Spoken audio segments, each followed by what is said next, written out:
Shabbat Shalom. Shabbat Shalom. I grew up in a time where I didn't have a record player. We had CDs.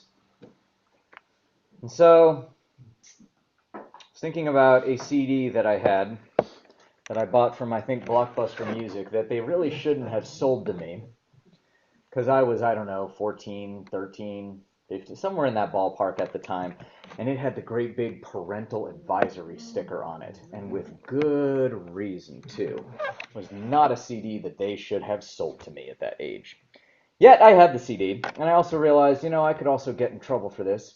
So I took a pair of scissors and trimmed out the parental advisory sticker on the front of it, lest my mom discover it. Didn't change what was on the CD. Maybe it kept me from getting in trouble, but the substance of it was still the same. The packaging changed. The packaging was altered, damaged, defaced, whatever, by my surgery I did on it. But the content was still the content. I was thinking, how much does the cover matter? You're not supposed to judge a book by its cover, right? We always say that. But a CD. Josh is judging my CD. If you want to know what CD it was, I'll tell you later on, Josh. But we always. So you can ask me after the service. A great album. But I was thinking about that CD against the backdrop of parshat Bamidbar Numbers. Bamidbar and Numbers, well, they both describe the same book.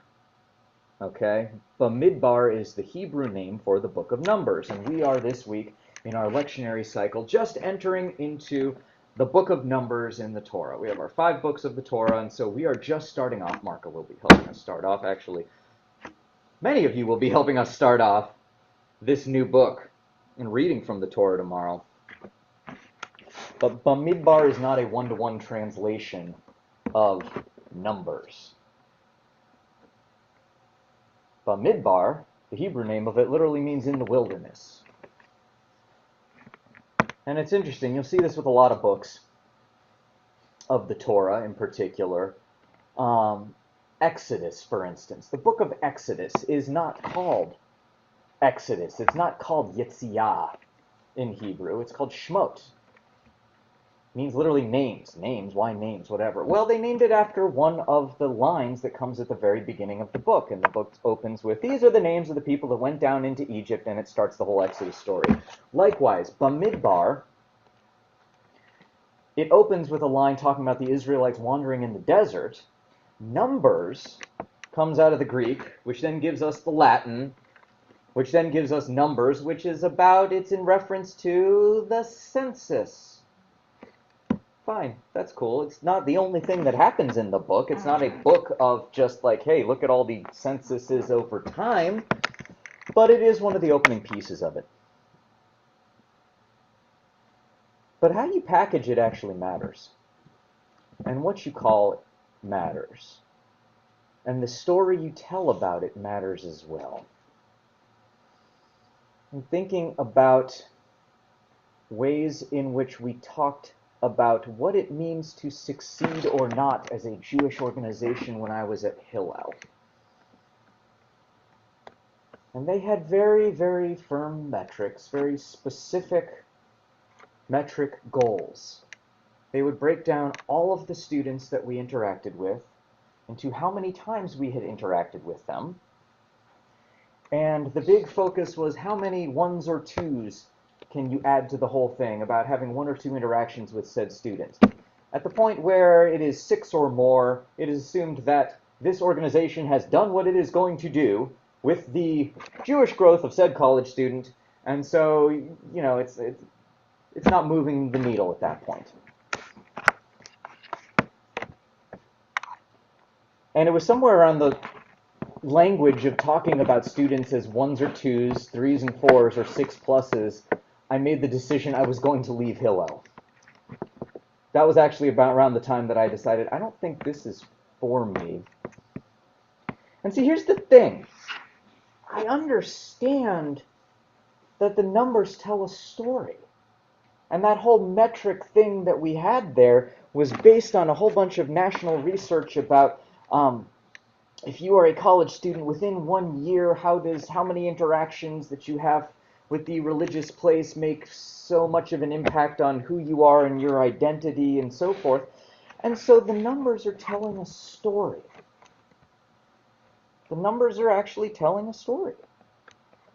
In their own way, if you break the whole thing down with a bunch of bar graphs and all of that, you can see a picture emerge of who it is who is closely involved with Hillel, how many students are closely involved, how many are we seeing just a handful of times, who are sort of on the periphery, who are people we've run into once or twice almost incidentally, who have we not met this year, who we think is around, but we just haven't crossed paths with them. It actually tells an interesting story.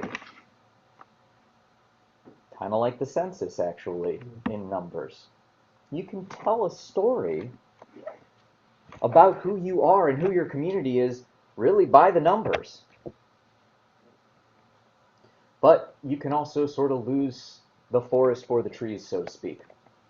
That was a piece of where I found myself struggling using that as a metric to determine too fully what is the meaning of our religious organization purely based on touch points with it. The numbers will paint a picture. The numbers will tell a story. And it's telling to me, we're going to hear more about the numbers and the significance of it and why we go out of our way. I'm not going to spoil that one. That's for Marco to tell about. But the numbers aren't the only story either. The numbers don't necessarily illuminate the nature of the relationship between Abraham and God, what it means to live in some kind of holiness. They're not going to necessarily get at what it feels like to be here week after week with your community, what that means. So it tells a story, don't get me wrong, but how you tell that story really matters. To that point, don't judge a book by its cover kind of thing. Actually, the way you package these things is really important. That album cover, that I understand, I don't remember the whole story, but it was a bunch of congressional testimonies. I think maybe Tipper Gore testifying before Congress about the obscenity within music and needing to put these parental advisory stickers on there and all of that. It tells a story.